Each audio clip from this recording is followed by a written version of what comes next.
Hello, everyone, and welcome back to the channel. Today, I want to share a story with you. A story about a little river and a big dream. Our story begins high in the mountains, where a spring bubbled up from the earth. This wasn't just any spring. It was the beginning of a river. As a tiny stream, it was full of life and curiosity. It danced over pebbles, giggled past mossy stones, and whispered secrets to the ferns along its banks. The world was new, and every twist and turn was an adventure. From its high vantage point, the little river could see the sky. Oh, the sky.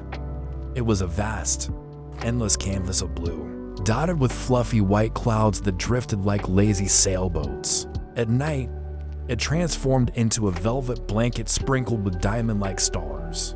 The river was mesmerized. "I want to be like the sky," it whispered to itself. So vast, so free, so full of light. This became its dream, a quiet longing that flowed with its current. As the stream grew, it tumbled down the mountainside, gaining strength and speed. It met other streams, merging with them, becoming wider and more powerful. It was no longer a tiny trickle, but a rushing, confident river. It carved its path through valleys, shaping the very land it traveled through. It learned the rhythm of the seasons, swelling with spring rains and growing quiet under the winter ice. Along its journey, the river encountered many things. It reflected the tall, silent pines that stood like sentinels on its banks. It saw deer cautiously sipping from its edge, their reflections rippling on its surface. It carried fallen leaves like tiny boats on a grand voyage. Each reflection, each encounter, was like a fleeting memory, a temporary part of its own being. But when it looked up, the sky was always there, constant and magnificent. How can I hold the beauty forever? The river wondered. The river flowed past bustling towns and quiet farmlands. It saw children splashing in its shallows, their laughter echoing in the summer air. It turned the wheels of old mills, working alongside people, becoming part of their lives. It saw bridges arching over its back, connecting communities. The river learned about connection, about service, and about the endless flow of life. It was busy. It was useful. But at night, when all was still, it would gaze at the moon's reflection and remember its dream of the sky. It started to feel a sense of frustration. "I reflect the sky's beauty," it thought, "but I can never truly hold it." The clouds drift away. The stars disappear with the dawn. I am bound to this earth, forever flowing downwards, while the sky is endlessly above. A sadness crept into its current, making it flow a little slower, a little heavier.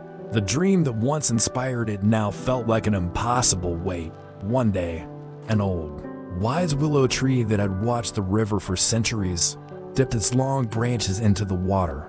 "Why so melancholic, little river?" The willow rustled. The river confided its sorrow. "I dream of being like the sky, of holding its light and freedom. But I am just a river, stuck on the ground, reflecting a beauty that is not my own." The willow smiled gently. "You are looking at it all wrong," it whispered. "You don't just reflect the sky. You are the sky, right here on earth. Look at you. You hold the blue of the daytime sky in your depths. You carry the starlight on your surface through the darkest nights. You welcome the clouds and let them go without trying to possess them.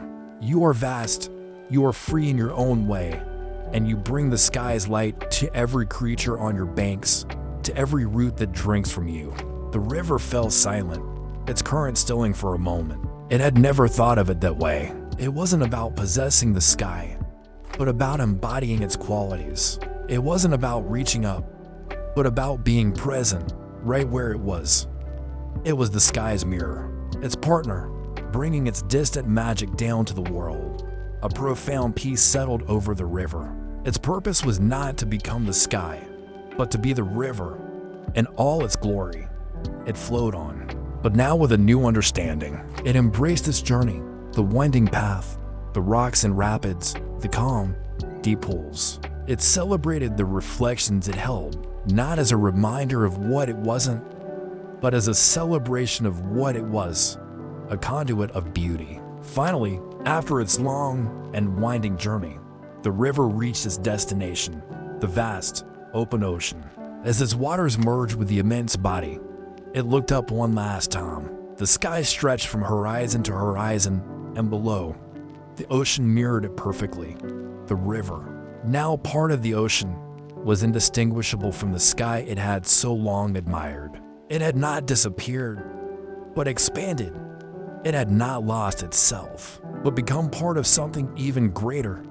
In its final surrender, it found its ultimate union. The river that dreamed of the sky had finally, in its own way, become one with it. This story reminds us that sometimes our greatest purpose isn't about becoming something else, but about fully embracing who we are. Our dreams don't have to be about escaping our reality, but about finding the magic within it. Thank you so much for joining me on this journey today.